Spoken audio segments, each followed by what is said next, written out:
Before we dive into today's episode, I just wanted to tell you about this season's sponsors, Starboard, a company that's been shaping the SUP world for over 2 decades. And these are the folks behind some of the most thoughtful and innovative board designs you'll find, from their touring boards that track beautifully in choppy water to their race boards that respond exactly how you'd want them to do. What I appreciate about Starboard is their approach to building gear. They're not just throwing products at the market, they're listening to paddlers, testing in real conditions and constantly refining their craft. So whether you're exploring remote coastlines like Guest Cal Major or pushing your limits in competition, their boards are built to perform when it matters. Plus, they're committed to sustainable manufacturing practices, which aligns with how most of us feel about protecting the waters we love to paddle.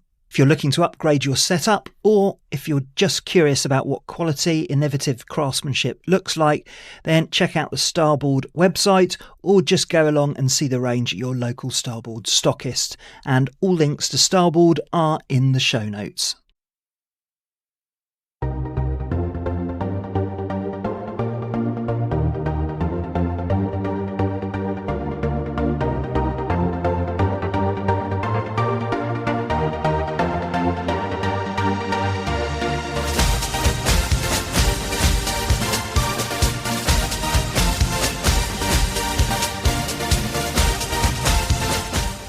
Welcome to the SUPfm podcast, and we're now into the 10th year of this show, and we're celebrating this latest season with another great selection of guests and episodes to inspire you on and off the water. Today's guest is Dan Rubinstein, Canadian journalist and author of the new book Waterborne. In this episode, Dan shares his incredible 1,200-mile inland stand-up paddleboard journey through Canada and the USA, starting from Ottawa through to Montreal, New York City, back through to Toronto and back to Ottawa, forming a giant blue loop through waterways which are rich with history, culture and meaning. But Waterboard is more than just a travelogue. It explores the emotional, ecological and communal power of water. How blue space heals, connects and sustains all of us. From indigenous communities reclaiming their river access to the science behind water's therapeutic effects. So grab your board, plug in your headphones and join me and Dan Rubinstein for a deep paddle through purpose, place and possibility. Hi Dan, welcome to the SUPfm podcast. Hi Simon, thanks so much for having me. So we're talking shortly before the June release of your new book, Waterborne, which you were kind enough to send me over an advance copy of. And I absolutely loved it, by the way. It delivers on all sorts of levels for whatever reader you are. So if you're listening to this and you really want to experience an epic inland journey by SUP, it absolutely does that. You also overlay the history and the science and the background about the waterways you pass through, all included with a very light touch. So I think you've done something which is really difficult to do well, which is to connect the journey and your experiences with fascinating detail and make it feel like we're experiencing it alongside you. And you can also see the colossal work that went into it. So there you go. That's my book review. Hopefully you haven't got too much to disagree with about that, Dan. No, that's a great summary, and I thank you for reading it, and I'm glad you're a fan of it. And it's a thrill for me to be part of this conversation because I've really admired over the years everything you're doing to spotlight SUP and the many different people who do it in many different ways. So I'm looking forward to a good chat. Great stuff. Well, before we talk about your journey and the book in more detail, I just wanted to ask you a bit about how you got into the sport. So when was it that SUP first got its hooks into you? It was about 10 years ago. I had just finished writing a book about walking, and I wasn't really consciously looking for a new activity or a new sport or a new focus for my writing, for my journalism. But we had started to see paddleboards appearing more frequently on the rivers and lakes in and around Ottawa, which is where I live in the middle of Canada. And confession, my wife and I made fun of SUP. You know, it looked kind of ridiculous. Why is that person standing on that thing looking kind of awkward? Isn't it precarious? You know, isn't a canoe or a kayak, which are much more common watercraft in this part of the world, you know, aren't why don't you just sit in a canoe? Why are you standing on that thing? But I'd finished the walking book. We were camping at a provincial park a couple hours outside the city. and SUPs were available for rent. And we were with some friends, and we were going to rent a bunch of canoes that head out onto the lake for the afternoon. And I said, no, I'm going to get a paddleboard and see what it's like. And the attraction was immediate. I loved it from the start. I mean, the balance was fairly simple. The perspective you have while standing was immediately apparent. And my favorite thing was the fact that I could jump into the lake and go for a swim and then climb back on my board. And none of my friends or family who were sitting in canoes could do that. It was a warm day. The lake was warm, so there wasn't an issue with cold or choppy water conditions.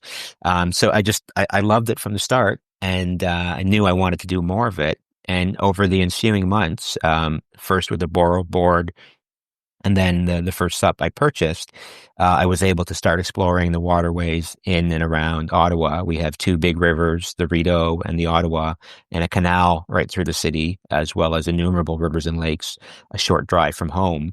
And even though I'd lived in a bunch of different cities across Canada, all of which are on water, whether it's rivers, Lake Ontario, or the Atlantic Ocean, I had never owned a watercraft of any kind. I had always, you rent a canoe or a kayak here or there. I'd done a bit of paddling, but I never had what I refer to as the easy and intimate access to water that, to me, SUPs allowed.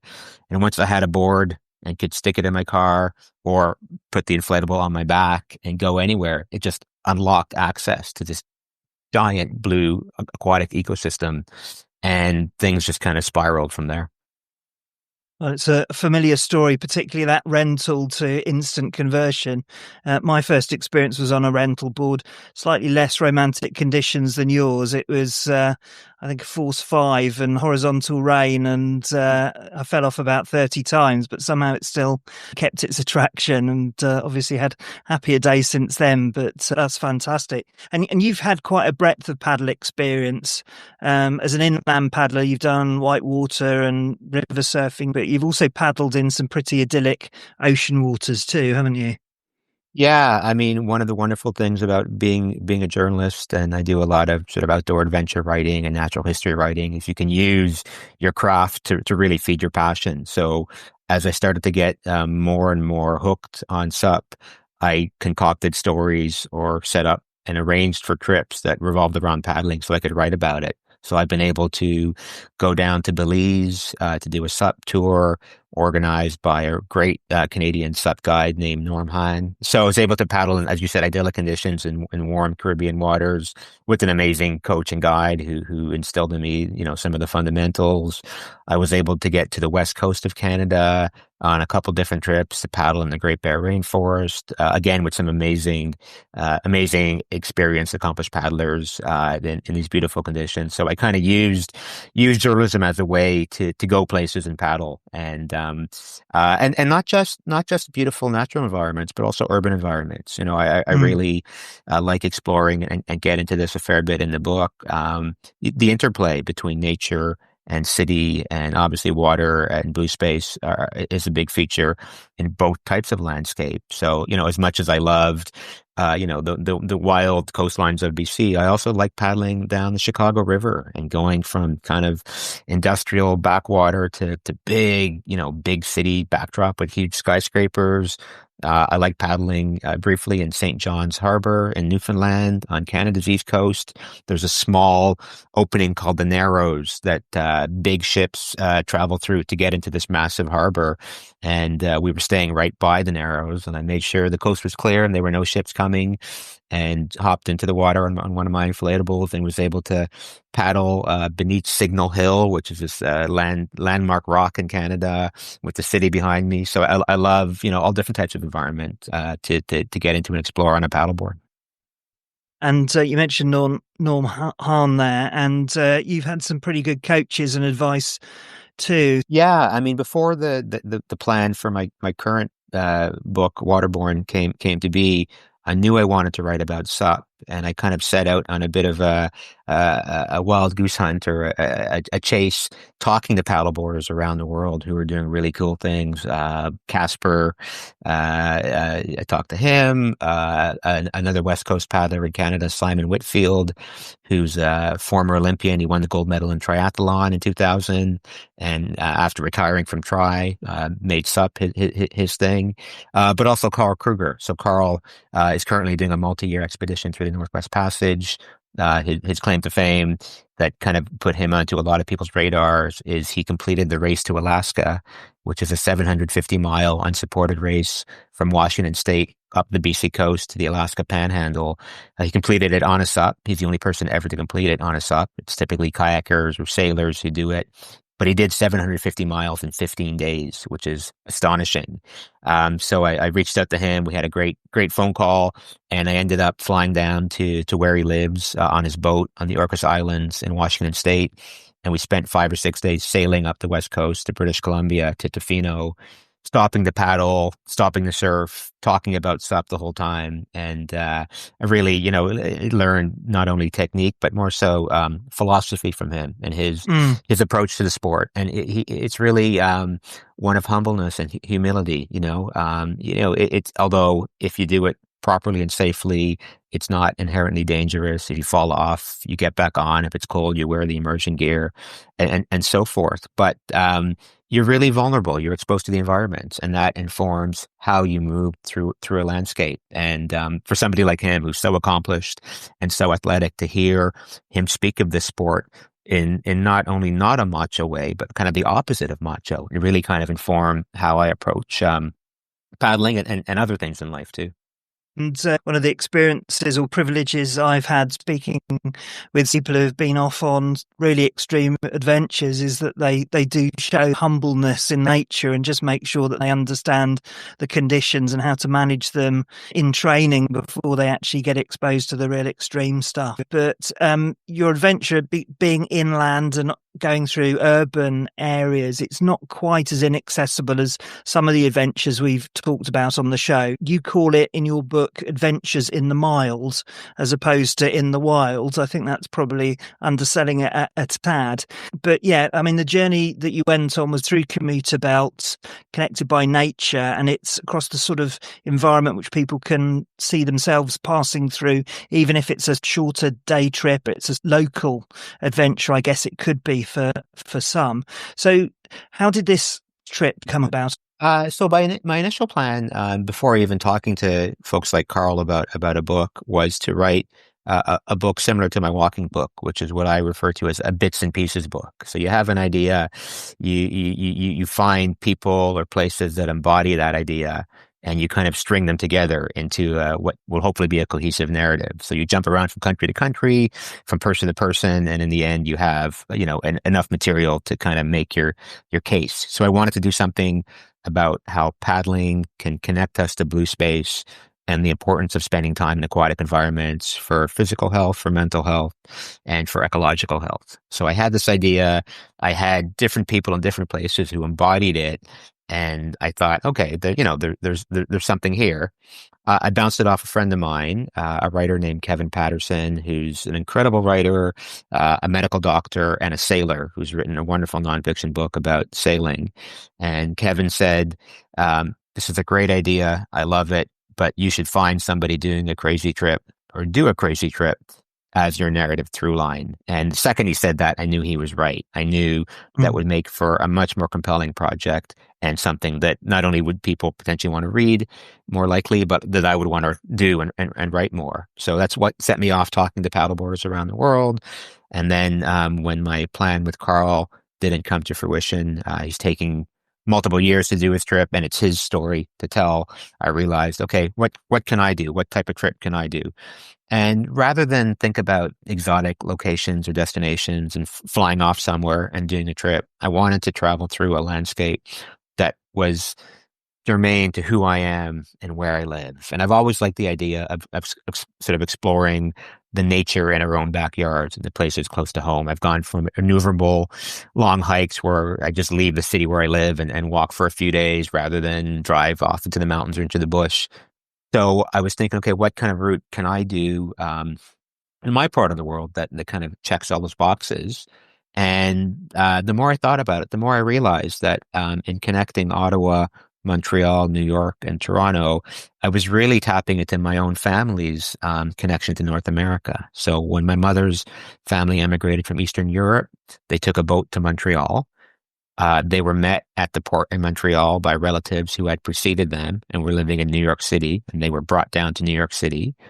My father came up to New York as a grad student from South America, and that's where he and my mother met. They got married in the late 60s, and then when they were ready to, start having kids and raise a family, they decided to leave the U.S., which was fairly tumultuous politically at the time, and move to Canada, which was quieter and calmer. So they moved to Toronto, which is where I was born and raised. So Ottawa, Montreal, New York, Toronto kind of connected my family stops in North America.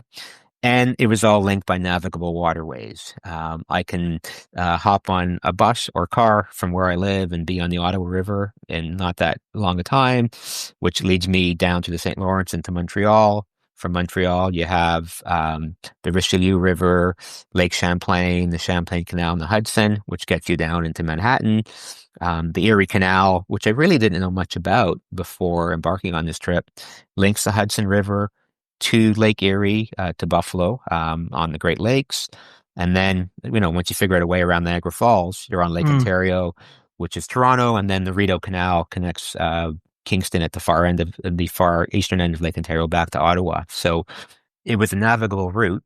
The other benefit, I would say, of doing something in this fairly densely populated part of the world is that as a journalist, I'm looking for people to talk to. If I was in the middle of the Yukon, there wouldn't be as many people on the water, around the water for me to bump into. And that worked in a couple different ways. One, I was arranging interviews in advance with people who work on blue space issues in one way or another. So people whose lives or work involve some sort of mental health benefit of water, some sort of social justice aspect of access to water, environmental sustainability work, and so forth. And they were people on projects all along my route that embodied these ideas, who were eager to meet and talk to me. And then all the strangers I met, because again, these are really densely populated waterways, and we're all drawn to the water no matter where we are. So yeah, it was the strangers who I met who really made the trip. And again, had I been in a more remote place, I just wouldn't have had that constant stream of human contact that really made the journey what it was.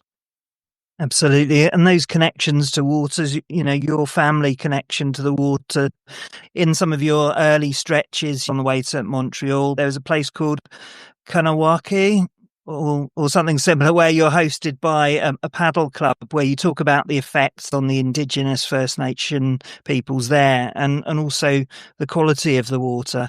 And you met Maris Jacobs, who's a coach there, and give a bit of a history. She went there as a confidence building attempt by her parents when she was 8, but clearly it's been a huge benefit to her and really connected her to her past, to her ancestors, and also provided that home for her on the water. Definitely, and your pronunciation was quite good. It's spelled Kanawake. It's actually pronounced Ganawage. Okay. The K is pronounced as a G. Is something I've been learning over the years. But it's a Mohawk community on the south side of the St. Lawrence River, across from Montreal, and I reached out to folks there before my journey, and they said, "Yeah, come stay with us and come to town, and we'll talk to you about water." So it was kind of my destination before recrossing the St. Lawrence and heading back into downtown Montreal at the end of the first leg of my trip. But I didn't realize that, the St. Lawrence Seaway, which was a major engineering project in the 1950s, I had worked in a previous job as a magazine editor, and I had helped put together a special issue commemorating one of the anniversaries of the Seaway, which my organization, a nonprofit, did in partnership with the St. Lawrence Seaway Corporation. And it was kind of a rah-rah, good news, look at what we did story, when, of course, when the Seaway was built, it was literally bulldozed through lots of communities, indigenous and non-indigenous, including Ganawage, which is a place that's been on the water. The name literally means on the rapids, for time, since time immemorial. And then you have this commercial shipping route bulldozed through their front yard, essentially. So I didn't realize that, in kind of being a champion of this engineering project, I hadn't considered the other side. So there was certainly a reckoning and thoughts about my own kind of culpability in that regard. But one of the coolest things about spending time in that community was not only hanging out with Maris Jacobs, the paddling coach you mentioned, who sees canoeing and kayaking as a way to connect with their ancestors. It was a way for her as a young athlete to gain confidence, and now as a coach to help younger people gain confidence and become not just good paddlers, but good community members, as she said. But I also spent time there with a guy named Cole DeLille, who works for the local Environmental Protection Office. And when the Seaway was built, a lot of the rock and debris was essentially dumped in the river, and an archipelago of small islands was converted into one big rocky island. And it was an arid, dry place. It was home to lots of invasive species. It basically blocked access to the flowing St. Lawrence for the community. But over the last few years, they've been involved in a fairly significant project to renaturalize the island. So they've constructed habitat for all manner of flora and fauna. They've created benches and access points to the water for people. There's a bike trail the length of the island. And it just stood out to me as a wonderful example of a community that's been dealt a raw hand. Not only do they have their access to the water disrupted, but then they're left with this kind of barren, rocky place. And they've nursed it back to life. And it's become, although it's on the periphery of town, really central, I think, to the community and culture there. And, for a writer who's looking for kind of metaphorical examples of rebirth and rejuvenation and of the possibilities that water holds, I saw it there. And it was just a really amazing reporting experience. And then beyond that, just kind of hanging out in a small town for a couple days, meeting with people and then sitting on a bench by the water in between meetings, scribbling notes or just looking around. I had wonderful conversations with so many strangers. And there's a lot of talk in Canada about reconciliation with Indigenous peoples, about repairing a relationship that's fraught and troubled and has always been. And there's such segregation that exists in our world, and in a first world country like Canada, not many of us non-Indigenous folks know Indigenous people, spend time in Indigenous communities, understand what life is like there. And, I had the privilege, and it was a true privilege of hanging out for a couple days. And it's just like any small town. People are friendly and curious and kind. And, if more non-Indigenous Canadians had an opportunity to do something like that, it would, potentially start to chip away at and erode some of the barriers and inequities that are unfortunately rife in this country and elsewhere. Yeah, people are people, and there's a particular sort of paddling type relationship, shared love of spending time on the water, which I think we all share, and it's a common bond. And one of the things that you pulled out at that stage in your journey was about the Mohawks and their role in the development of New York City. And you often see those pictures, those iconic pictures during the construction of the Empire State, of these people just sat up there reading their newspapers and eating their sandwiches out of their lunchbox, miles and miles up in the air, just on these iron stanchions or whatever. And they were very instrumental, weren't they, in constructing New York City?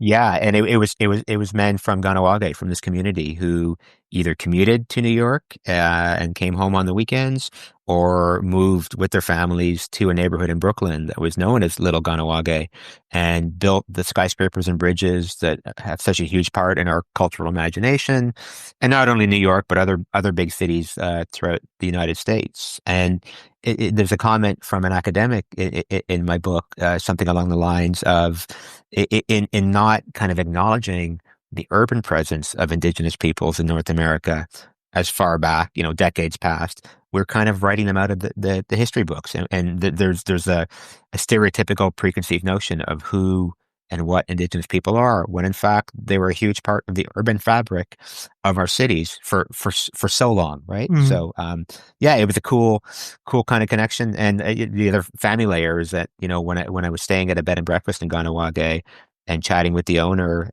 whose father had been an iron worker, whose sister was also there, and she was actually had lived in Brooklyn. My own family lived in Brooklyn too. So you have, kind of immigrants and migrants coming from different places, landing in Brooklyn, and it's just another, example of, one of the, maybe this is a bit too overly romantic, but of the common threads that exist between diverse peoples. Well, and coincidentally, some of my family lived in Brooklyn in the 1930s as well, so that's quite odd. But I think the final thing to say about that and the indigenous area, the good thing about paddling in that area and Mara was that they were reapplying their ownership or participation in the water there. But the slightly heartbreaking thing was that they were navigating around jet skis and trying to avoid the weeds, because obviously all of these ships come through, they drag all sorts of contamination through, which even gums up some of those areas. But clearly there was a huge benefit they got from paddling, which was really great to see.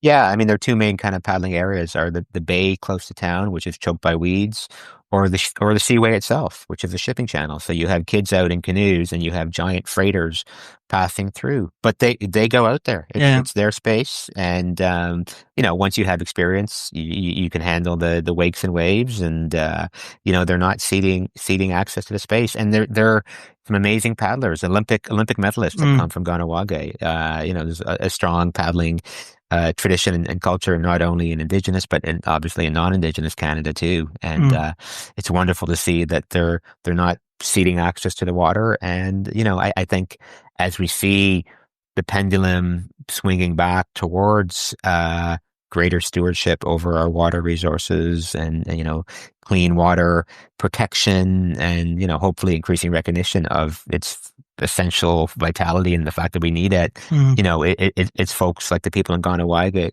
who are keeping that, idea going and are not, they understand, and, they have the longer multi-generational perspective. They understand the importance of water and how central it is to all of us. A topic particularly dear to our hearts over here in the UK. We've had all sorts of problems of pollution and various other things. So I think people are starting to value it more and not before time.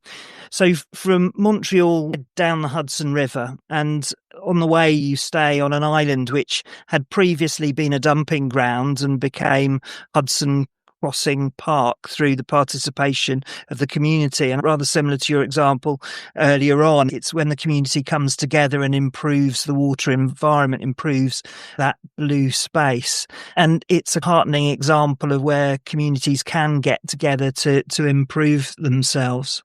Yeah, so Hudson Crossing Park is in Schuylerville, New York, which is a town on the Champlain Canal. The Champlain Canal connects Lake Champlain, which is an enormous long lake, to the Hudson River. So it basically linked the St. Lawrence to the Atlantic Ocean via the Hudson. The canal is only about 60 miles, so not a huge canal, but a significant canal. And it's 200 years old, so it's a long, long history. Also a long, long history of pollution and dumping and contamination. And this island, which is essentially between the Hudson River and the canal channel, was a neglected chunk of land for decades. And it's where teenagers went to party and drink beer and burn things. It's where people dumped cars and fridges and chemicals. And it was a community a community group led by a woman named Kate Morse, who said, maybe we can clean this up and maybe we can make it a place for people again.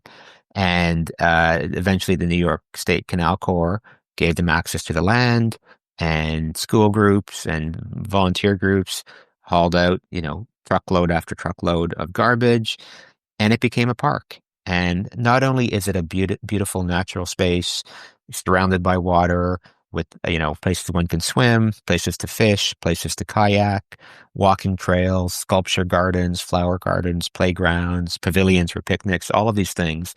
It's become a real kind of melting pot of a gathering place for people from the area. And in part of the world where in a lot of locations, access to water is private. You might have a cabin or a house with water access, but if you're inland, You have to travel to a park somewhere, which may or not be close, may or may not be close, Mm. and may or may not be that nice.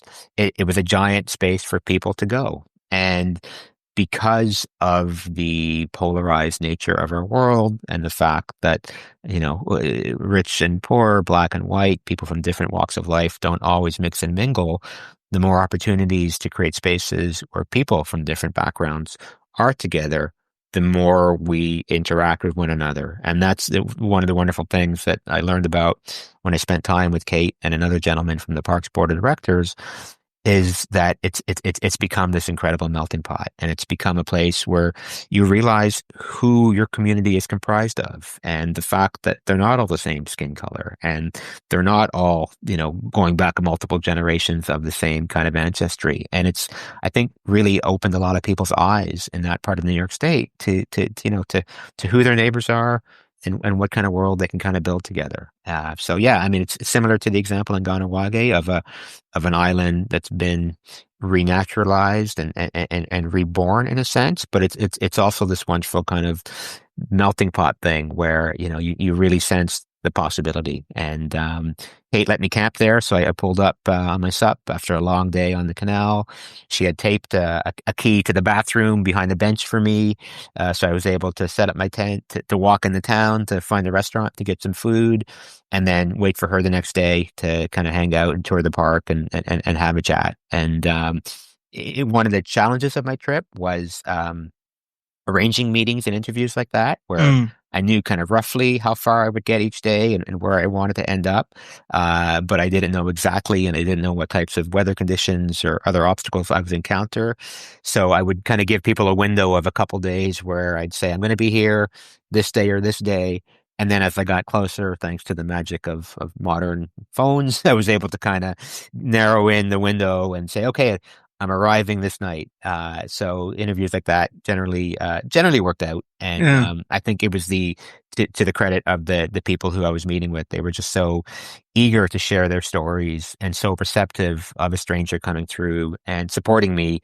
Not only the kind of the journalistic nature of the journey, but also supporting me logistically, giving me food, giving me rides to supermarkets, providing places to stay where there are limited options. Yeah. So that park and that stop checked all of the boxes. Fantastic. And just talking a little bit about Blue Spaces, it was one of the main areas of interest that you had before you even set out on the trip. I know there's been quite a lot of academic work. There's a researcher called Matt White who you mentioned in the book, and I've spoken to Wallace J. Nichols about exactly that, the whole blue mind thing. There is a real benefit to restoring those waterfront areas and sharing access to that, not just to the elite, but to everyone, because everyone gets a benefit from it. Yeah. So yeah, Matt White, he's an environmental psychologist from the UK originally, now working at the University of Vienna. And, there's lots of other people working in this field, but I would call him kind of the leading or one of the leading blue space researchers. And a lot of the really cool work is in environmental psychology. And it kind of the boiled down simple version is that it does things to our minds, to our brains, and our bodies that even green space and other natural environments doesn't do. It's almost like nature with this multiplier effect. And some of the ideas in environmental psychology are that being on or around water introduces a feeling of extent and kind of boundless possibilities. It also, at the same time, provides a feeling of comfort and belonging. So you feel like you're at home. You feel this elemental, timeless kind of bond with water, but you also see other possibilities, right? So it does these things in our minds. On the physical health side, we tend to be more active when we're around water than we would be in other environments, and any extra minute of movement is good for our bodies. We engage in what the researchers call cross-generational play. Yeah. So picture that grandparent on their hands and knees at the beach building a sandcastle with their grandkid. They might be clutching their back and sore when they're at home in the city, but when they're around water, suddenly they're a kid again and they're playing. And then it also encourages, and this is borne out by some really recent research that Matt and colleagues have done, it encourages pro-environmental behavior. It encourages us to take better care of the planet, especially children.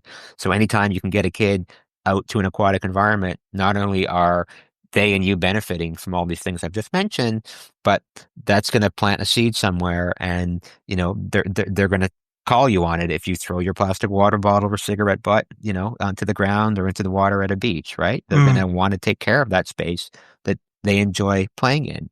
So Blue Space does all these wonderful things, and then on a kind of a bigger socioeconomic level, when you think about things like the social determinants of health, which basically, if you have money, you're healthy. If you don't have money, you're less healthy. The best way to address that, in the words of another British researcher, a guy named Richard Mitchell in Glasgow, best way to address that would be to redistribute money so everybody's equal.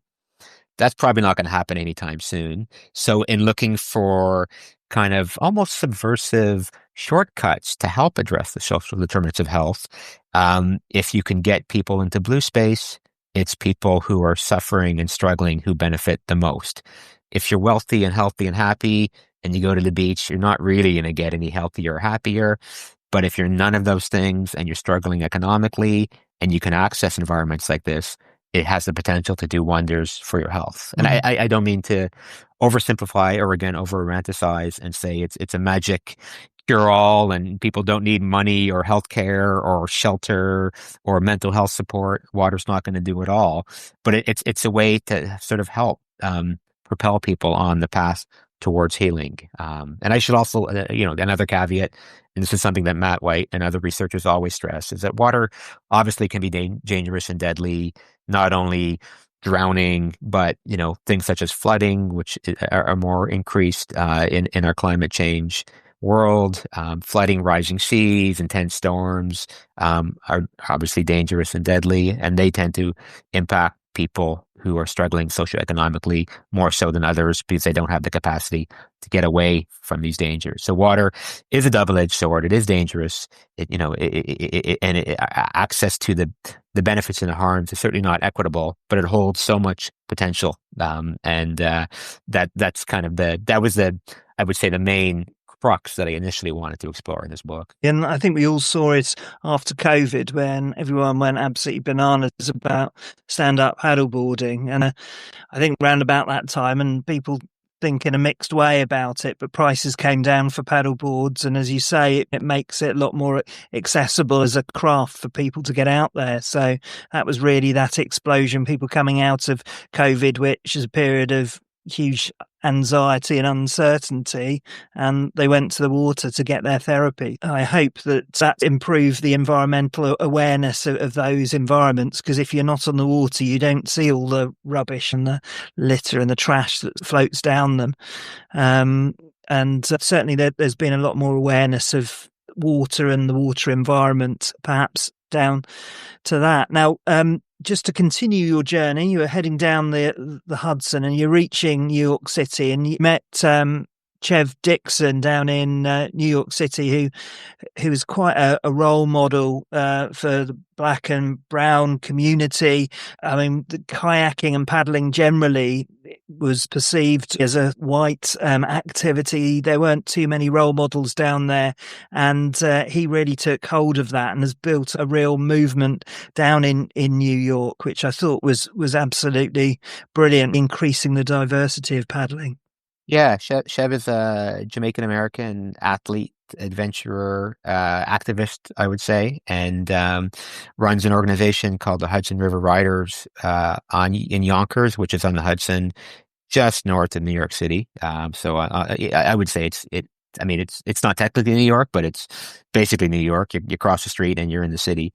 And it's basically an organization that provides marginalized youth with an opportunity to get out kayaking on the Hudson. And it kind of mirrors his experience, where he wandered down to the river one day with some friends, and there was a kayak club, and none of them had ever kayak. None of them had ever been on the river, even though they lived within a few blocks of it in Yonkers. And a guy there sort of showed them around, showed them the boats, and said, if you come back, we can get you on the water. And he took to it, and very athletic, very talented, and rose through the ranks of kayak guides, broke some color barriers because it was back then, not that long ago, a predominantly white world, and unless you see yourself in someone or something, it's hard to go down that path. So kids in that community, kids who are black and brown, might have seen it as a white sport, and then they see Chev out there on the water, and they think, okay, if he can do it, I can do it. And it's that idea of getting kids into nature. It's the idea of helping kids confront and overcome their fears and carve out new identities. It's about instilling values around environmental stewardship, all those things, right? Chev has done an event for the past couple of years called the Hudson Valley Challenge, where he'll run, bike all the way up the Hudson from New York City, all the way into the Adirondacks, up to the source of the Hudson in one of the high peaks, and then kayak back down. And he'll do it with various people at various stages. And it's kind of, to claim that space, to show that this is our backyard. I can do this. You can do this. Anybody can do this, right? And he's been critical of people who have come from other parts of the world and done journeys in the Hudson and received a lot of press and coverage, whereas he hasn't. And he's wondering, why does the media pay attention to somebody who's come from another country to swim in this river when we're out here every day paddling on this river? How come nobody's talking about us and what we're doing? So he's a real advocate for kind of local engagement in your own waterway. And then as you got through to New York City and you were in Manhattan, you got to do a fantastic experience, which was to paddle out from USS Intrepid out to the Statue of Liberty and ending on Jersey. I mean, that incredible trip, that, absolutely iconic landmarks there, but on a hugely busy waterway. I mean, I've spent a bit of time in New York, and definitely a trip that needed to be guided, I would imagine. This episode is supported by Paddle UK, the national governing body for stand-up paddling in the UK, and the team behind one of the biggest and most exciting racing opportunities on the horizon. In 2026, the ICF Stand-Up Paddling World Cup is coming to the UK for the very first time on the sparkling waters of the English Riviera in Torbay. And it's a major moment for British SUP, and a chance for international competitors to race on a world-class stage which is set against a spectacular backdrop that rivals any global venue. And if you're aiming to be there, whether you're racing for your country or for your personal best, the best time to prepare is now. The 2025 Super Festival, happening this September, will offer the perfect tune-up, elite-level conditions, coastal race formats, and a dry run at the exact venue that will be hosting the World Cup next year. So whether you SUP for fun or are competing for medals, come and join us early for a multi-day festival of SUP and get race ready on the Riviera. You can find out more about the Paddle UK Super Festival and the World Cup in 2026 by clicking the link in the show notes. I've been a fan of Oscar Propulsion well before they became a sponsor on the podcast, because I felt the effect of their clever technology when I was first handed one by a friend to try. Their new Flow Force paddle is the best yet and is extremely lightweight, and while it might seem a bit counterintuitive having cuts or slits in the blade, the hydrodynamics of this have been tested scientifically. From the very first stroke, it just felt right. It eliminated any paddle flutter and really gripped the water securely. The tech is designed to reduce the impact on your body by balancing the force distribution. It makes the stroke feel lighter, but it converts more of your effort into pure forward motion, meaning less fatigue and more efficiency. It's about making your time on the water more effective, helping you spend more time paddling and reducing recovery time. This is serious, innovative and game-changing technology which really makes an immediate difference. If you're curious about technology that helps you enjoy paddling more while being kinder to your body, then head over to the Oscar Propulsion website, where you can learn more and see the exciting brand new Flow Force paddles. And if you see me on the water, please ask me, because I'd be very happy to lend you mine, but I do want it back. Thank you to Flow Force from Oscar Propulsion for their support for the show. Go to oscarpropulsion.com or follow the link in the show notes to find out more. Yeah. I was lucky. One of the many folks I was corresponding with before my trip, a guy who lives in New York and is a paddleboarder named Paris Montoya, who did a long Erie Canal Hudson River trip on his SUP, gave me great information about the route and said, when you get to the city, let me know. I can help you out. The first thing he did was he hooked me up with the kayak club where he keeps his board, and they let me leave my SUP and some gear there for a few days, which made my stay in New York logistically a heck of a lot easier than it could have been. And then I set out the day after I arrived with Paris. He was on a SUP and with his partner and one of their friends in their kayaks. Two of them are licensed guides. They have radios. They know the ferry traffic, the tour boat traffic, the tugboat traffic, the police boat traffic. They were in contact with some of the bigger ships. You know, they know that when you're crossing this ferry terminal, this boat is coming out fast and turning left, and they might see us, but they're not stopping, right? Yeah. So, and I've paddled in urban environments. You know, I thought I knew, you know, what it would be like, but I wasn't prepared for the number of boats, how quickly those big boats move, the wakes and waves, because it's concrete on both sides, just bounce around. So you're on kind of 2, 3, 4 foot rolling waves a lot of the time. It's summertime, you know, it's hot. So I actually swam because I wanted to. So you're not really worried about falling in. You just don't want to get hit by a boat. Yeah. But you have to. I mean, the money shot is the Statue of Liberty, right? Yeah. If you're going to go to New York City on the water, you got to get out to it. And I've been to the city a bunch of times, but I'd never been on a boat tour on the water. I've never, you know, been on Ellis Island where the statue is. So it was a real thrill to head out with this crew and to circumnavigate Ellis Island, to see the statue up close. Unfortunately, we couldn't kind of linger, and I couldn't, you know, gaze up at Lady Liberty and think about the world, because, you know, once we got there, we had to keep moving. And That's then on New top of all York. that, That's New York for you, though, isn't yeah, it? exactly. Don't stop on the sidewalk and don't stop on the Hudson. Exactly. There was also thunderstorms rolling in. The tide is changing, Yeah. so knowledge of tidal conditions. So I was glad I was with them. The next day, I set out by myself and crossed the Hudson to New Jersey to do a couple things. And after spending a day with knowledgeable people on the water, I felt I knew enough to do it safely. But that was just a simple kind of crossing of the Hudson, you know, looking both ways. Nobody big is coming. I can make it through the shipping lane. Yeah. I know what the kind of the danger points are, but certainly to do something like Statue of Liberty on a SUP or a kayak, knowledge and communications is pretty important. Important safety warning there. Anyone thinking about it? Right. So the homeward path of the journey starts, and you're quite away from home still. So you start your paddling again about halfway up the Hudson, paddling from Albany, and you get into the Erie Canal, which takes you west in upper New York State. So, you know, names like Rochester and Syracuse, and as you said, on to Buffalo. And you've got loads of great stories as you make your way through there and all the people that you come across. And you mentioned it earlier. I was also very surprised that any canals are still open in the US, because they removed most of their railroad network, and railroads had supremacy over canals. So I would have assumed that they would have been pressure for them to be built over. Why do they keep that open? It's unusual. Yeah, so the Erie Canal, this is the 200th anniversary of it. It opened in 1825, so it's an old waterway.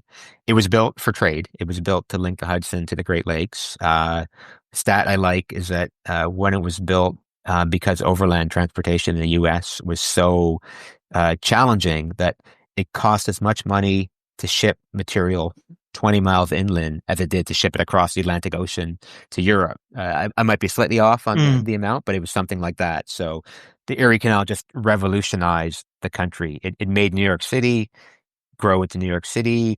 It led to the dispossession of indigenous peoples throughout New York State, and it played a huge role in settler colonialism. But it led to industrial and agricultural growth. It led to the development of upstate New York. It led to the Midwest flourishing because it had access to the Eastern Seaboard.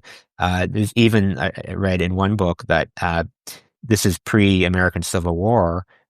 Before the Erie Canal, for a lot of the U.S. Midwest, access to ocean markets meant going down the Mississippi to Louisiana. The Erie Canal suddenly connected this huge region to New York City. So politically, if that part of the country is not connected to the East Coast, they're connected to the South.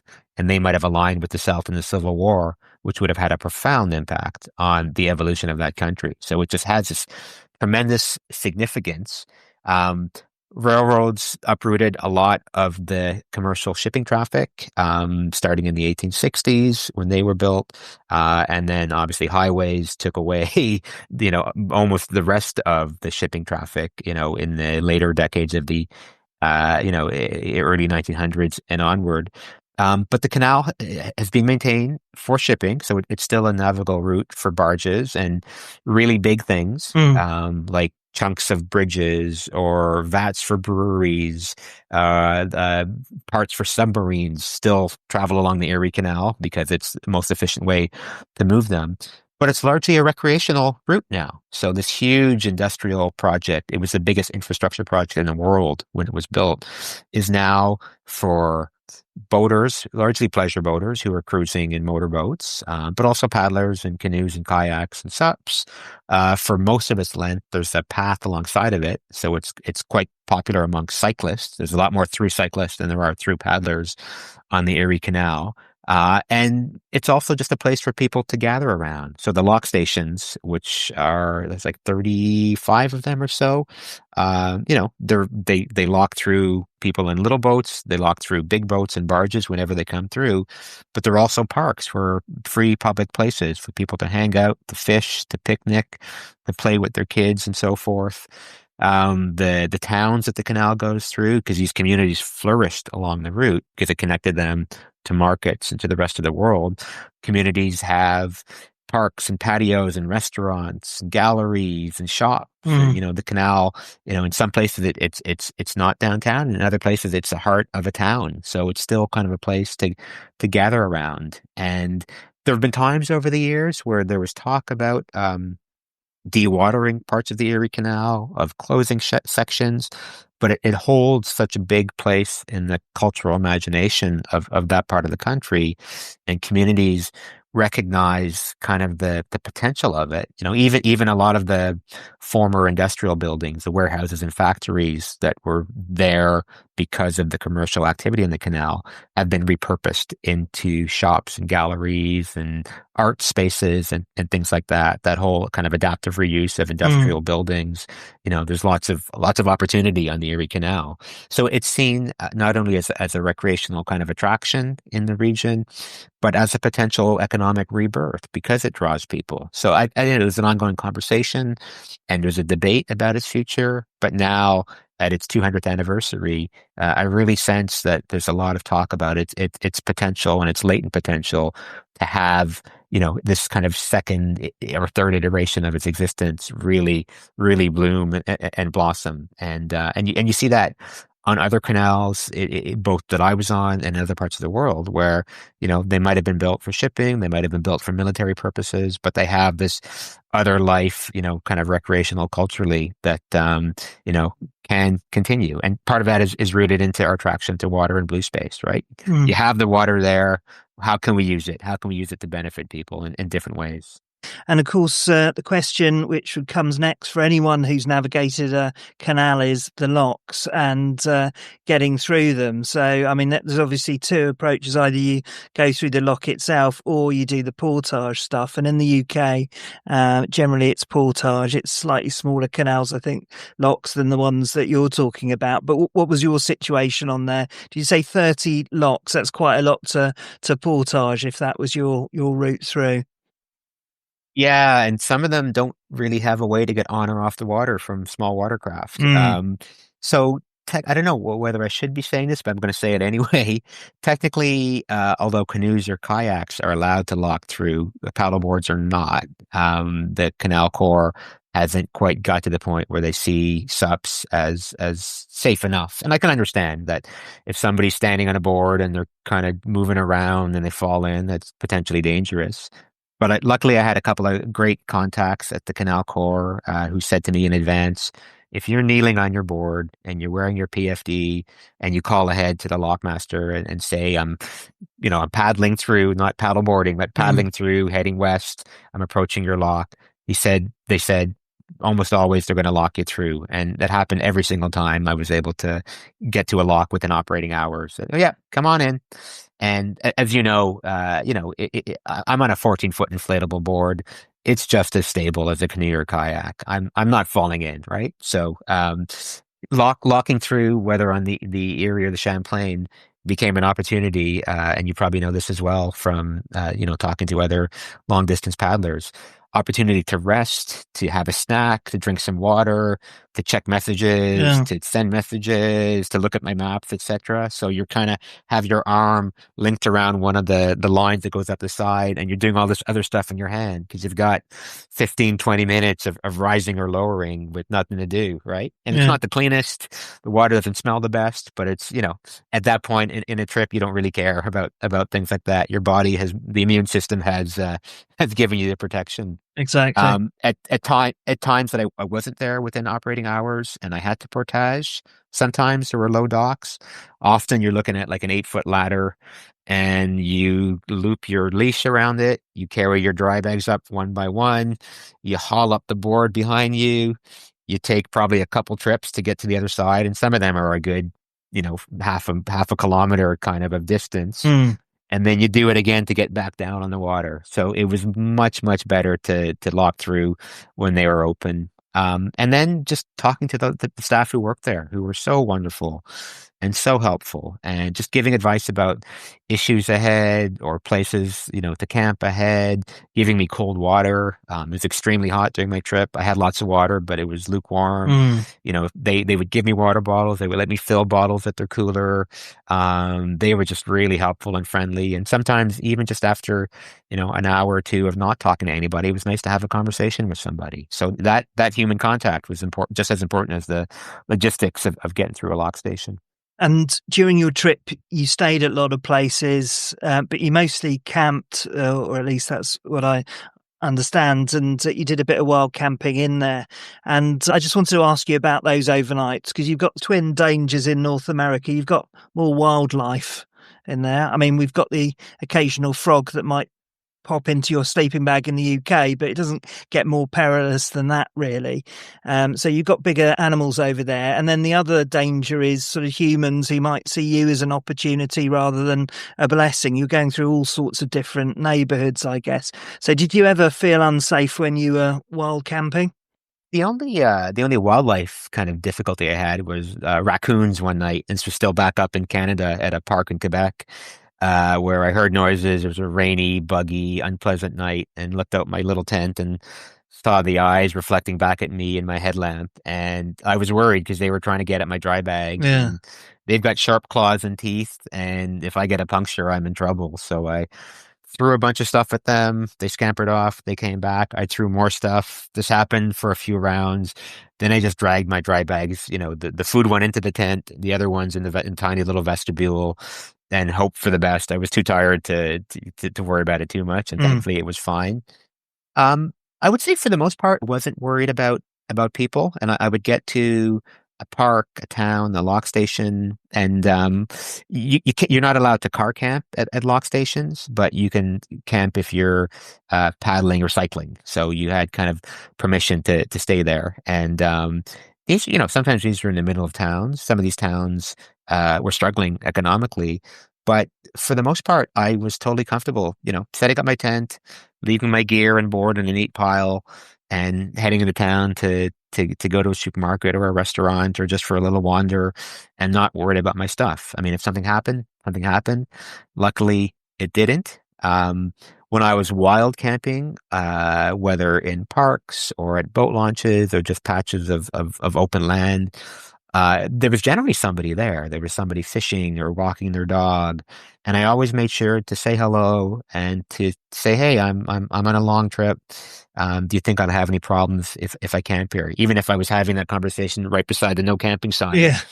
People generally said, no, I live here and I've never seen any problems. And just having that little connection with a local Yeah. made me feel safe, made me feel comfortable. There was one experience on the Erie Canal where I was portaging through a lock station in a pretty big community, and I just didn't feel like camping there. It was right by a busy road, and it was loud, and there's a parking lot. So my issue with parking lots is, sometimes you have cars coming and going all night. Mm. Not really a danger, but you're kind of on edge because the headlights are sweeping across your tent and you never know what somebody is there for and what they might do. So I was just going to continue past this town and camp somewhere. And there was a guy sitting in his car in the parking lot. And without me asking, he said, if you're looking for somewhere to camp, there's a nice park a couple miles ahead on the left. So I thanked him. I paddled on, got to the park. There was a no camping sign. There was a guy fishing. I asked him if it'd be okay to camp here. He said, yeah, you should be fine. And then he said, are you the guy coming from Canada? My friend down at the last town told me you were coming through. Wow. And that's really cool what you're doing, right? So my wife and I talked before I left home about, was there any danger in sharing my itinerary on social media and telling people my exact coordinates? And then when you get into the real world, people just kind of pass you on to the next person down the line. Yeah. And he was almost kind of looking out for me. Oh, my friend said you've become it's good to see you, right? The other story I like to share along those lines in the Erie Canal is the one town, and I'm not going to name it, the one town where I had permission to camp at kind of the urban park. Just, it seemed pretty edgy, and it was the one place where I didn't feel comfortable leaving my gear unattended. Just there were some characters lurking around who were probably harmless, but I just didn't feel comfortable. So I just kind of hung out there for a bit. There was a couple I had met earlier that day, a bit further upstream, and we chatted. They were kind of hanging out by the water and they had heard about my trip and they were really friendly. And they said, well, when you get to this town, we live there. Why don't we come meet you? And we'll bring you some snacks and have a chat. I said, great. So this couple showed up. They brought homemade cookies and nuts and fruit and some beer. And we hung out and talked. And when I asked them towards, it was getting dark, it was getting sunsetty and kind of, towards the time for them to go home at that point, I asked them whether it was safe to camp here. And she said, do you feel safe? And I said, I'm not sure. And she said, we're not sure either. And Sue called her brother, who lived right across the water, who's a former tugboat operator. And he said, yeah, he can come camp in my backyard. Brilliant. And I realized as I reloaded my board and kind of shuffled across the canal that they were looking out for me. They came because they were friendly and they wanted to talk about my trip and they wanted to give me food, which was wonderful. But I think they also thought, and I never explicitly asked them, this guy's spending a night in our town. We don't want him to have a negative experience. Might not be the best place to stay. So let's go check it out. And in the end, they just passed me on to her brother. And I had a great sleep in his backyard and was on the water again at dawn the next day. So, I mean, any even kind of remotely negative experience was something positive in the end, which reaffirms that whole kindness of strangers thing. Absolutely, the kindness of strangers.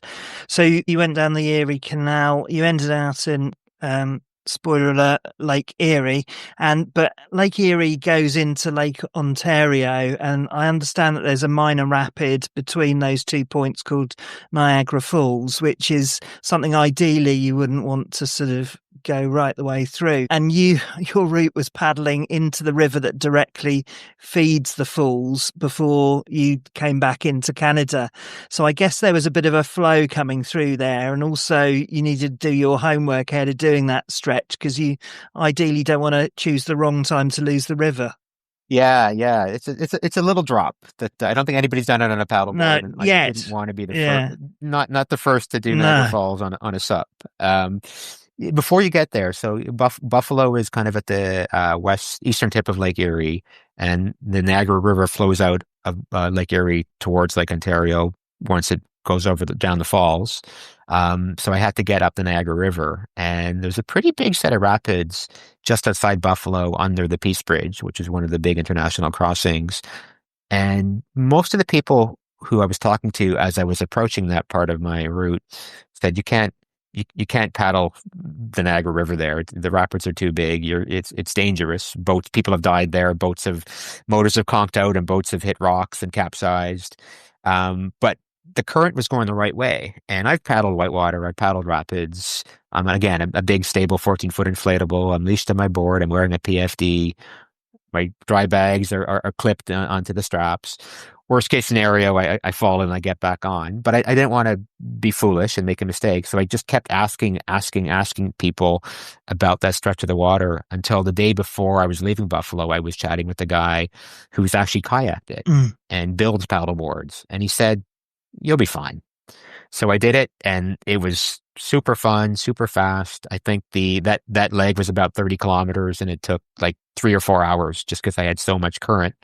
But within maybe a mile and a half of Niagara Falls, you can start to hear it and see the mist at the top of the falls and feel it.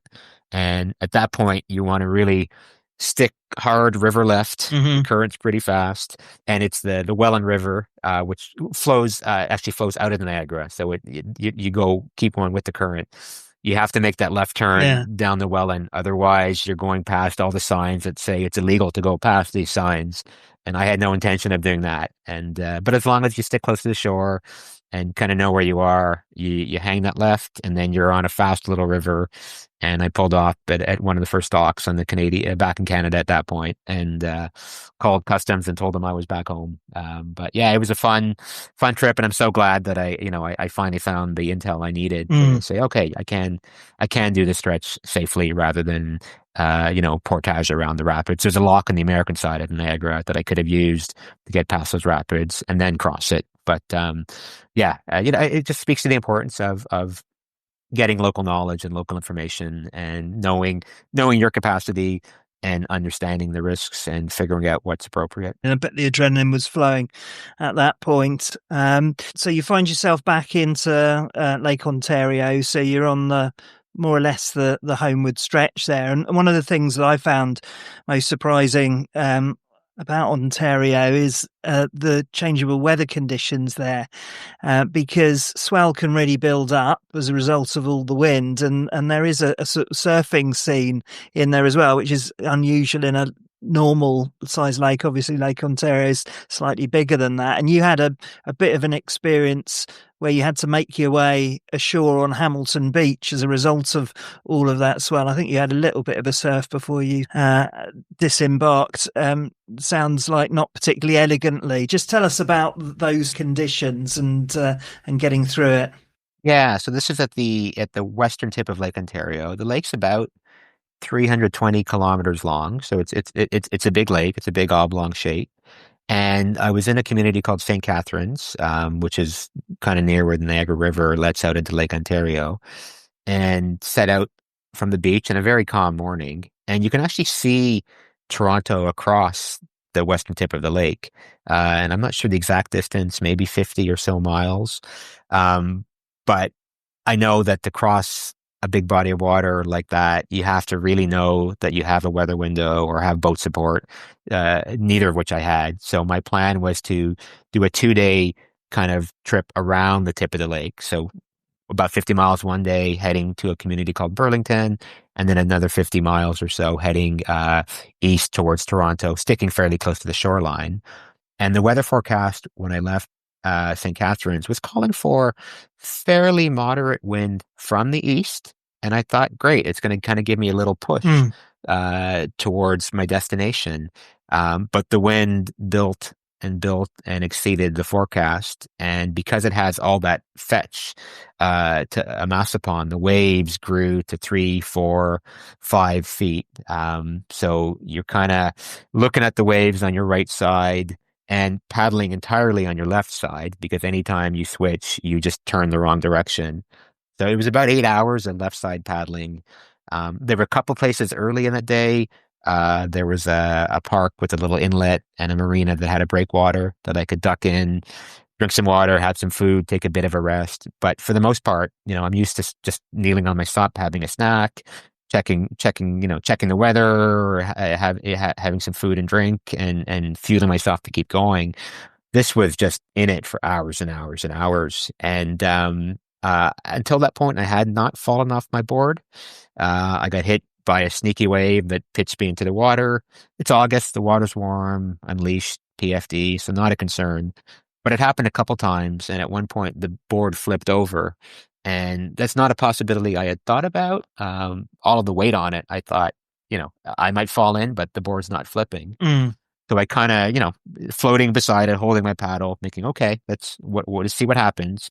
And it was surprisingly easy to right from the water, and then shove the dry bags back into position. Again, they're clipped to the strap, so nothing was getting lost. So I figured, okay, if the biggest danger is falling in and having to rewrite my board, I don't think there's any serious risk to myself. It was an onshore wind, so I'm getting pushed towards the shore. Mm. So I kept going and going, and I was only maybe an hour's paddle left to get to a little gap in the breakwater that would take me to a sheltered harbor, which is where the town that I was going to be staying at that night at a friend's place was. But I was zonked and obviously wasn't thinking clearly because I saw this beach to my left and figured, okay, there's a beach, there's a park. I'm going to get to shore, have a little rest, and then head back out for the last bit of it. But as I got closer to the shore, the waves were breaking, and I paddle surf in Lake Ontario, but I don't generally do it on a 14-foot board with a lot of weight on the nose. Mm. So as I got into the shallows, the nose just purled. I went flying, everything spilled out. There's hundreds of people on the beach enjoying a holiday, looking at me, wondering who the heck this guy is. It took me a while to kind of gather all my stuff, haul it onto the beach, get it away from the surf, sit there and catch my breath. And then I saw a police boat hovering just offshore and kind of figured, that boat is exactly aligned with where I am. This is probably not a coincidence. And then a police officer approached me and said, we're here because of you. And I was like, yeah, I kind of figured that. And people on shore had seen me falling in earlier that day and called the police. Rightly so. They were worried about somebody who looked like he could be in danger. And I explained to the officer that, conditions were tricky, but, I know what I'm doing, and I would have called it and headed to shore if I deemed it seriously risky. But he asked, okay, what's your plan now? And because of the waves pounding in, I knew there was no way I could get my board in the water, load the gear on, and head back out. So I told the police officer, I'm just going to call my friend and get a ride to his house. And he said, that's probably a good idea. So had I been thinking clearly, I might have continued and tried to get to this inlet. And, once you're through there, the waves are gone. It would have been smooth sailing. But, you never know what could happen. You're tired. Yeah. You're foggy at that point. And I kind of never set out to paddle every mile of every leg. I got some boat rides, I got some car rides, I did a little shortcut here and there, right? So I thought if this day ends a few miles short of what I would like it to be, and I'm still intact, there's no harm there, and there's a lesson in this somewhere. So, and that's certainly what you had there. So I mean, ticking the box, I guess. Yeah. And I paddled a fair bit on the Pacific Ocean and the Atlantic Ocean. I've paddled in fairly dynamic conditions. That was the toughest day I've ever experienced on the water, just because of that relentless wind and waves. And again, all one side. Yeah, you just have to all day keep going, and no real danger, but not pleasant. Yeah, no, I think we've all been there in some way or another. It's it's when you've got a wind like that, it's makes it very difficult. So just skipping ahead, then I know you went through Toronto, where you used to live, and spent a bit of time in Toronto as well. But then on the final stretch, you headed up to Ottawa from Lake Ontario from the south and up the Erie Canal. And I had a look at it on Google Maps, and that seems to be quite a practical navigational challenge just looking at it, because the way it works, I think, is the canal links to various lakes, obviously, that they were there. Anyway, how did you manage that, or were you familiar with that area? I've paddled stretches of it in the past, and certainly because it's in my backyard, stopped in towns and stretches of the waterway. So I'm fairly familiar with it. I've never done it all in one route. It's kind of neat. Like the Rideau Canal was built I'm blanking on the years here, early 1800s, and it was a military project. So there was conflict between emerging country of Canada and the U.S., and it was a way to connect Lake Ontario to Ottawa and Montreal away from the American border. But almost immediately after it was built, there was no more conflict and it was useless militarily. So it became a little bit of shipping, but also recreational, for 150 plus years. Mm. And it's little towns, it's cottages and cabins. It's mostly river and lake. There's only about 20 odd kilometers of engineered channel. So it's mostly natural waterways. It's got a rich history and it was stunningly beautiful. I hit this weather window in September at that point where it was that, the colors were coming up. So the leaves were bright red and bright orange and yellow. The skies were blue. The days were warm, 20 degrees. The nights were crisp, good for sleeping. It was just really lucky. My stops all kind of lined up and I had a couple hotels to stay in, historic hotels. Parks Canada, which operates the Erie Canal, and the lock stations has these kind of glamping units at some of the lock stations, and they set a couple of aside for me. So, not having to set up my little tent and having a more comfortable mattress was really wonderful. Parks Canada, turns out, is more a stickler for the rules than the New York State Canal Corps. So, although there was a bit of a workaround with locking through, it was basically portage. And considering, however, that most of the locks are still manually operated, it's actually a lot quicker to portage the Rideau locks than it would have been to lock through. And the facilities are wonderful for paddlers, for canoers or kayakers. So low docks, easy to get on and off the water. And, nice little break. Sometimes the lock masters help me carry my gear from one side to the other. And it was nice, even though I was familiar with the route and knew it in snippets, it was nice to connect it whole and to see the whole thing from Kingston back to Ottawa and to experience it as one continuous journey. So I'm contractually obliged to get into the practical and logistical aspects of your journey. So just thinking about your kit and selection, what was the difference between your setup when you were headed back to Ottawa as opposed to when you headed out? Was there anything that you discarded on the way? And were there any luxury items that you brought that made it the whole way round? Good questions. On the first part of my trip, the thing I discarded was my long underwear because it was so hot. I realized I didn't need these extra layers. I actually mailed them home from New York. It's like, I'm not going to need these. I'm never going to be cold again.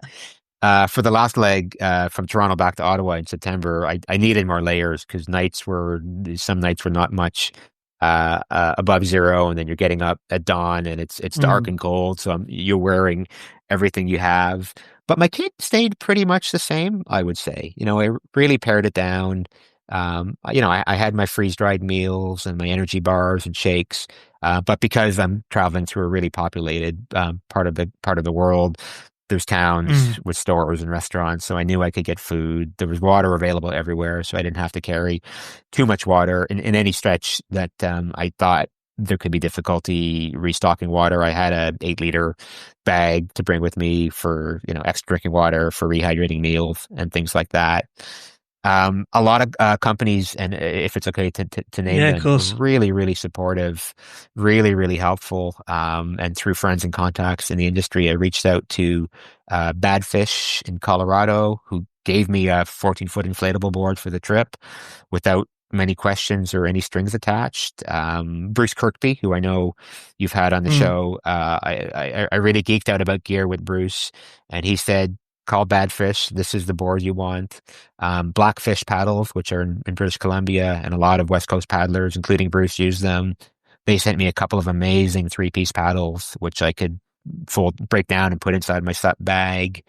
MEC, Mountain Equipment Company, which is kind of the big Canadian outdoor gear retailer, set me up with camping gear, lightweight tent, mattress, duffel dry bags, which converted into a backpack. So just perfect kit for storing my stuff. Vicobie clothing, Mustang dry bags, Hammer Nutrition, who make this amazing Perpetuum fuel. I don't even know what's in it, but it's what Carl Kruger used on his race to Alaska, and it just gives you so much energy for so little weight and volume. So I had kind of the best of the best, I would say. Thanks again to friends who are more experienced and knowledgeable, and then set me up with their contacts. So my kit, I would say, pretty much stayed the same. I'm trying to think of anything that differed. I had my phone, I had my battery pack, a few notepads. Mm, I did have a novel that I was going to read that I jettisoned at one point because it was big and heavy. yeah. And whenever it was time to get into my tent, go to bed, I was not reading. At home. I read before bed, but on this trip it was lights out, lights out. So Yeah, well, if you had any energy to read, then you hadn't been paddling enough, clearly. So there you go. that's a good. So, I mean, there are all sorts of themes throughout the book, and as I said, I loved it. It was fantastic, and I can definitely see myself coming back to it. One of the themes was about connections with others, and we talked a bit about that already. But what do you think it is about SUP or travelling by water which lends itself to building those relationships? Yeah, so I mean, getting back to blue space, what I wanted to explore initially was physical and mental health and kind of ecological properties of blue space. And what I didn't realize and what surprised me and struck me the most was that aquatic environments seem to have this capacity to connect people to one another. And especially as the trip continued, I spent more and more time thinking about this and talking to people about it. And then subsequent to the trip, as I got into the writing stage of this project, talking to a lot more people about why water seems to have this ability to connect people. And I don't know if it's one thing, and this is kind of the emerging theory that I bounced off people, is that because it's dangerous, and we have this elemental connection to, but also fear of water and knowledge of its dangers, we tend to look out for somebody around water. So, from the folks who saw me fall in when I was paddling it back in Lake Ontario, to all the people who stopped beside me on their boats on the Erie Canal and said, "Where are you going? And do you need anything?" And these are people in big fast boats or in fancy lakeside homes, but they're looking out for somebody on a SUP on the water because there is an element of danger. So there's that. I think water also slows us down. So obviously some boats can move really quickly, but when you're paddling, you're not moving that Mm, fast compared to even say a cyclist. And then when you're walking by the water, yeah, sure, you can run quickly along a beach trail or whatever, but when you're in that space, your heart rate slows down, your thought process slows down, you relax, and so you have this kind of elemental connection and safety thing with other people, and then you have this calmness and slowness, and I think that combination gives us a receptivity for other people, for strangers. And we're more open to talking to somebody who may be different than us because all these things are happening in our brain. One of the kind of tangents I go on to in my book involves another book called Riverman by an amazing American writer named Ben McGrath. And Riverman's about a guy who spent years canoeing around the U.S. He eventually vanished. His overturned canoe was found, and he likely drowned. And Ben retraces the journeys and travels of this guy, Dick Conant. And Dick was an older man, a big man, big bushy beard, looking disheveled. He looked like somebody who may have been unhoused. And as Ben said to me, if you see a guy like that walking down the street in the city, you might cross the other side of the street. You're probably not going to stop him and say, "Who are you and what's your story?" But because Dick was traveling in a canoe and traveling by water, mm, no matter where he went, anybody and everybody wanted to talk to him and help him.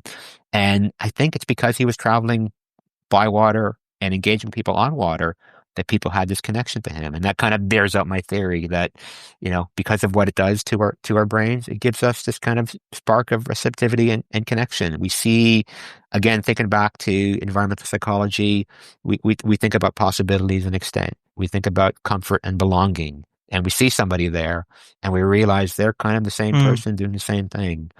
Whole bunch of qualifiers, unequal access to water, being white and affluent certainly, helps you see the world in one way as opposed to another way. But I think water really does have that potential. And that this became the main theme and main idea of the book. And although I went into this project thinking about some of the health crises that we're facing and thinking about climate change and ecological crises, I also think that the disconnect between people and the polarization in modern society is perhaps the biggest mm, challenge. And if we are going to have any chance of countering climate change. We have to actually start talking to each other about things like this. And talking starts with a simple conversation about the lake looks beautiful today, right? So I see all of this potential in water, and that's really what I hope this book does communicate in the end. That's right. Very, very true. Society is very polarized, and you start with what you agree on, which is always a good starting point.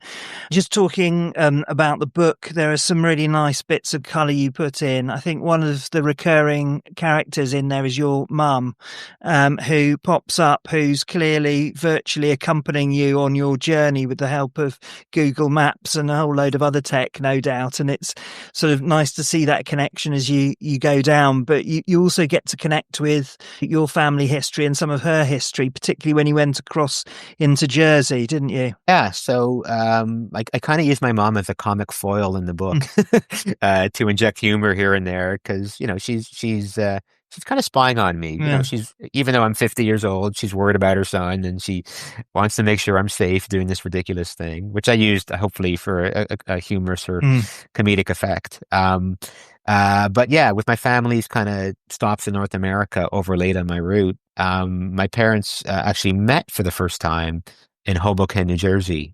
So the day after I paddled around the Statue of Liberty, when I crossed the Hudson by myself, I paddled to Hoboken. And amazing coincidence, this amazing boathouse nonprofit boat club in Hoboken was having a City of Water Day when I arrived, and they had dozens of people on the water in kayaks and paddle boards. It's a place that provides free public access to the water. So I hung out with those folks for a bit and learned about what they do. And then I walked just a couple blocks to the house where my parents met. And it was really quite chilling I've never been in Hoboken before. I've never seen the house where they met. And it was nice to kind of picture them there at this dinner party, 60 years ago, meeting for the first time and just thinking about, just all the random things that have to happen for, for people to be together, for children to be born, for lives to go in a certain way, and try to convey some of that in the book. So you've obviously spent a huge amount of time writing the book and also paddling, and sometimes that can have a kill or cure effect on a passion. Are you still in love with paddling as you were when you started this process? I would say yes. I mean, I haven't done any long trips since since I finished this one. I've done long day trips and some overnight camping trips on my SUP, but nothing remotely like this. It's funny when I wrote about walking. One of the things people say about writer's block and kind of challenges, creative challenges, is go for a walk. And I couldn't go for a walk when I was writing about walking because that just magnified and intensified the problems in my head. So writing about paddling, one of my mental health crutches is, if I'm struggling, I'm going to go for a paddle. And I found that I didn't really want to go for a paddle because I was writing about SUP, and that would just make me stew on these problems. But on the flip side, as I was talking to you earlier, we have these amazing standing waves on the Ottawa River in the springtime. And the season is short. It can be anywhere from a couple weeks to maybe 2 months at most. So I've been river surfing just about every day on my Starboard 8.5 Pocket Rocket, which is an incredible board. And you're just carving back and forth, up and down, staying on the wave as long as you want. And I'm in love with that more than ever, progressing and getting more comfortable on the wave. I've done more ocean surfing on my SUP over the last year and a half in a couple different places, and realizing how much I have to learn about paddle surfing because I'm not very good at it. So I'm definitely still in love with SUP. I've got into whitewater paddling more. I've got a kayaker friend, and I've joined her and some of her friends on the Ottawa River, about an hour and a half from the city, are some of the biggest commercially navigated rapids in the world. So I'm joining this group on some, one-way runs with shuttles to go through 6, 7, 8 different sets of rapids, which can be painful, but a heck of a lot of fun. So I'm kind of pushing in those different directions. But I friends of mine who paddle, some of them don't really love flat water, don't really love distance. I think I'll always love it. I'll always love the exploration, the blue space in my own backyard. I love inflatables because I can do a one-way trip and hop on a bus to get home. So I'll do these runs, 30, 40K, and then just get myself home at the end of the day. So I'll always love that. But, not quite love hate, but when you're writing about something and you want to break from it, you don't go do it to give yourself that break. Exactly. You can have too much of a good thing, can't you? So just to finish off, I just wanted to mention your other writing, and you've also written a book, as you mentioned, called Borne to Walk, which is about looking at something that we do that has real benefits, but which is underappreciated. People take it for granted, I guess, unless they lose the ability to do it. And I haven't finished that book yet, but I do know that as part of the research, you spent a day with Rory Stewart, who used to be a fairly famous politician in the UK before his podcast sent his recognition soaring through the roof. And he walked across Afghanistan, I think Pakistan or the Himalayas or something like that. But only for my own curiosity, can you tell me a bit about what it was like spending a day with him? I mean, he seems like a nice, thoughtful guy, but, I don't know, that might be a front. He might be a real diva. You can tell us. He was friendly and thoughtful. I mean, he was the MP for Cumbria at the time. I think he was a rookie MP, and I met him in his constituency at like an agricultural fair, and kind of shadowed him at the booth where he was, chatting with constituents for a couple hours. And then I joined him on a river where he was meeting with a group of anglers to talk about some of their concerns about fishing on that river. And then we went for a walk. And I felt, I mean, this was a few years ago, but he was genuine and open. I wanted to meet with him for a chapter in Borne to Walk, looking at sort of some of the political elements of walking. And because Rory not only walked across Afghanistan in the immediate aftermath of the September 11th attacks, and demonstrated that even, a white guy from the UK could knock on the door of a Muslim, stronghold and be welcomed in and cared for, because that's what the culture says, is that you take care of strangers. When he got back to the UK and decided to run for office, he walked around Cumbria, kind of doing the same thing, knocking on doors. And there's this idea that, and this is something in Borne to Walk that I picked up from a Canadian indigenous surgeon who would travel to remote communities on foot, walking for weeks to talk to kids about the importance of walking and health, is that when you work hard to get somewhere, people are more receptive to you. So anybody can hop into a car or a plane and go anywhere. But if you walk, or as Carl Kruger says, if you show up somewhere with a paddle in your hand, there's kind of an immediate respect and connection. And I think Rory benefited from that when he was campaigning for office, because he didn't just, parachute into whatever little crossroads village, politics, shake hands, kiss babies, and leave.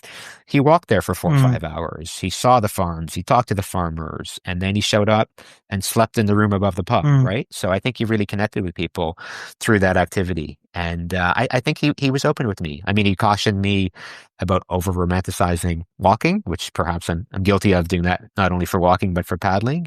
And he said, when you walk into a public housing project or a really disadvantaged community, there's real issues that walking isn't going to address.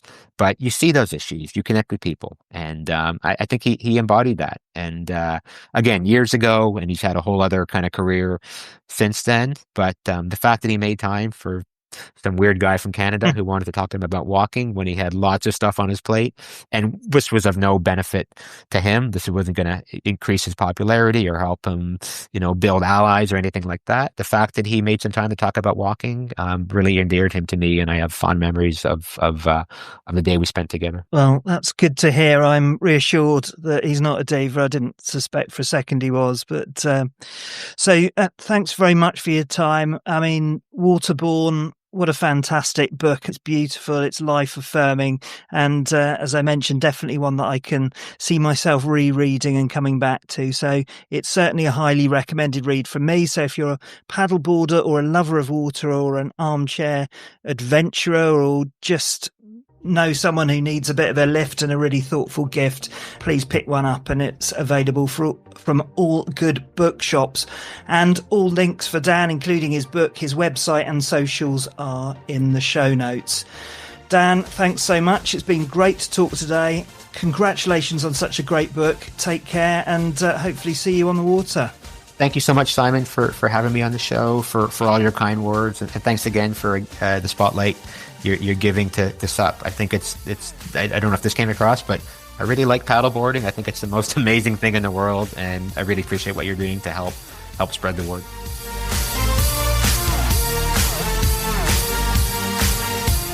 A huge thank you to Dan for joining us on the show, and thank you for listening all the way to the end. If you enjoyed this episode, the best way you can support us is by telling just one friend about our show, and you can also help us keep the podcast afloat by visiting our sponsors, and you'll find their links and details in the show notes. Don't forget to subscribe or follow the show so you'll never miss an episode. And until next time, take care, and we'll see you on the water.